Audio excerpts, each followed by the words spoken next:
Hero Glamour x 125 এটা হচ্ছে হিরোর 125 সিসির নতুন একটা বাইক। এই বাইকটা কমিউটার সেগমেন্টের 125 সিসি বাইক হওয়ার সত্ত্বেও এই বাইকটাতে কিন্তু আপনারা ব্যাপক আপডেট ফিচার পাবেন, যেগুলো কিনা সচরাচর কমিউটার সেগমেন্টের বাইকে দেওয়া হয় না। আসলে এই বাইকটাতে আপনারা বেশ কিছু স্পেশালিটি পাবেন, যেমন বাইকটাতে আপনারা টিএফটি স্পিডোমিটার পাবেন, এর পাশাপাশি বাইকটাতে আপনার ফ্রন্টের ডিস্ক ব্রেক রয়েছে, এর পাশাপাশি আরও অনেক কিছু পাবেন। এই বাইকটা আসলে মূলত কমিউটার সেগমেন্টের হওয়ার সত্ত্বেও এটাতে তারা যথেষ্ট পরিমাণে ফিচার দিয়েছে। যাই হোক, আজকের ভিডিওতে আমরা এই বাইকটা নিয়ে বিস্তারিত আলোচনা করব। এই বাইকটার ফুল স্পেসিফিকেশনের পাশাপাশি এটার ভালো মন্দ খারাপ সব দিক নিয়ে কিন্তু আলোচনা করা হবে। এর পাশাপাশি এই বাইকটা যখন বাংলাদেশে অফিসিয়ালি আসবে তখন এটার বাজার মূল্য কত হবে সেটাও জানাবো আজকের এই ভিডিওতে। তো আর বেশি কথা না বাড়িয়ে চলুন আজকের এই ভিডিওটা শুরু করা যায়। প্রথমেই বাইকটার লুকস অ্যান্ড ডিজাইন এবং এর বিল্ড কোয়ালিটি নিয়ে যদি বলি, বাইকটা কিন্তু দেখতে শুনতে যথেষ্ট ভালো লাগে। মানে বাইকটার ফ্রন্ট সেকশন থেকে যখন এটাকে দেখবেন তখন কিন্তু বাইকটা দেখতে শুনতে যথেষ্ট আকর্ষণীয় লুকসের লাগে। বিশেষ করে বাইকটার ফ্রন্টে তারা যে হেডল্যাম্প সেটআপটা দিয়েছে এটা কিন্তু দেখতে শুনতে খুবই ভালো লাগে, কারণ হেডল্যাম্পে আপনারা এইচ শেপের একটা ডিআরএল সেটআপ পাবেন, যেটা কিন্তু বাইকটার নামকরণ অনুযায়ী দেওয়া হয়েছে। আর তাছাড়া এটা দেখতে শুনতে যথেষ্ট ভালোই লাগে। মানে বাইকটার লুকস অ্যান্ড ডিজাইন নিয়ে কিন্তু আসলে তেমন কোনো সমস্যা হবে না এই বাইকটাতে।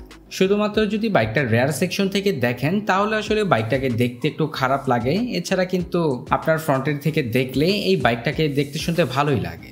বাইকটার ফ্রন্টে আপনারা হেডলাইট হিসেবে এলইডি ভালভের হেডল্যাম্প সেটআপ পাবেন, তার সাথে রয়েছে এলইডি ভালভের ইন্ডিকেটর থেকে শুরু করে এলইডি ভালভের টেল ল্যাম্প সেটআপ। মানে এই বাইকটাতে কিন্তু আপনারা সবকিছুই আপডেট পাবেন, কোনো কিছুই কিন্তু তারা ব্যাকডেটেড দেয় না। এটা কিন্তু বাইকটার ক্ষেত্রে খুবই ভালো একটা ব্যাপার। বাইকটাতে ফ্রন্টে আপনারা টেলিস্কোপিক সাসপেনশন পাবেন, সাথে পাবেন 18 ইঞ্চি অ্যালুমিনিয়ামের সাথে 80 সেকশনের টিউবলেস টায়ার, এবং ব্রেকিং সিস্টেম হিসেবে রয়েছে 240 মিলিমিটারের ডিস্ক ব্রেক। আসলে কমিউটার সেগমেন্টের 125 সিসি বাইক অনুযায়ী এটাতে আপনারা ডিস্ক ব্রেক পাবেন, এটা কিন্তু সত্যিই অভাবনীয় ব্যাপার, কারণ সচরাচর এই সেগমেন্টের অন্যান্য কোনো বাইকে কিন্তু আপনারা ডিস্ক ব্রেকটা সচরাচর দেখবেন না। এছাড়া আসলে বাইকটার রেয়ার সেকশন নিয়ে যদি বলতে যাই, রেয়ারে কিন্তু আবার তারা একটু ব্যাকডেটেড ফিচার দিয়েছে, যেমন রেয়ারে কিন্তু আপনারা টুইং শক সাসপেনশন পাবেন, আর তার সাথে রয়েছে 100 সেকশনের টিউবলেস টায়ার, এবং ব্রেকিং সিস্টেম হিসেবে আপনারা আবার পাবেন ড্রাম ব্রেক। মানে ব্রেকিং সিস্টেমটা তারা ড্রাম ব্রেক দিয়েছে সেটা ঠিক আছে, কিন্তু তারা যে সাসপেনশনটা দিয়েছে এটার পরিবর্তে তারা যদি একটা মনোশক সাসপেনশন দিত তাহলে কিন্তু আমার মনে হয় আরও ভালো হতো। আর তাছাড়াও বাইকটার রেয়ারে কিন্তু তারা খুবই চিকন টায়ার দিয়েছে, এই টায়ারগুলোও কিন্তু তাদের আরেকটু ওয়াইডার দেওয়া উচিত ছিল। মোটামুটি বাইকটাতে সমস্যা বলতে কিন্তু আপনার এগুলোই রয়েছে। বাইকটাতে স্পিডোমিটার হিসেবে আপনারা টিএফটি স্পিডোমিটার পাবেন, যেটা কিন্তু খুবই ভালো ব্যাপার, কারণ এই সেগমেন্টের কোনো বাইকেই আপনার টিএফটি স্পিডোমিটার দেওয়া হয় না। এর পাশাপাশি যে টিএফটি স্পিডোমিটারটা দিয়েছে এটাতে আপনারা 60+ আপডেট ফিচার পাবেন, যেটাও কিন্তু খুবই ভালো একটা ব্যাপার।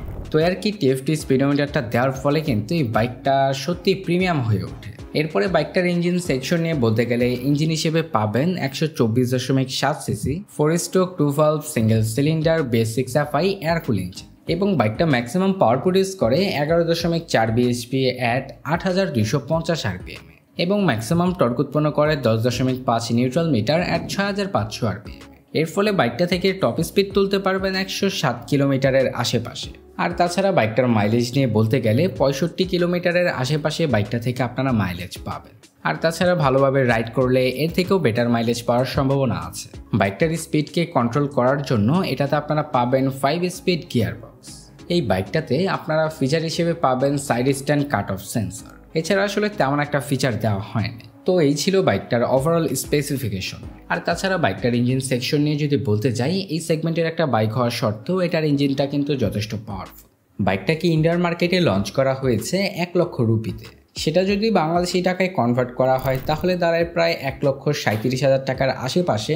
তবে এই বাইকটা বাংলাদেশে আসলে কিন্তু এটার প্রাইসটা অনেকটাই বাড়বে।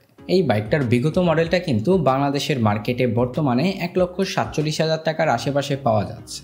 তো আসলে এই বাইকটা যেহেতু নতুন, তো এটা যখন বাংলাদেশে আসবে তখন এটার প্রাইস 1,50,000 থেকে 1,60,000 টাকার আশেপাশে হতে পারে। আর তাছাড়া বাইকটা এর থেকেও কম বেশি হতে পারে। তো এই ছিল আজকের এই ভিডিওটা। এই বাইকটা আপনাদের যদি ভালো লেগে থাকে তাহলে কিন্তু লাইক, কমেন্ট, শেয়ার, সাবস্ক্রাইব করে আমাদের পাশেই থাকবেন।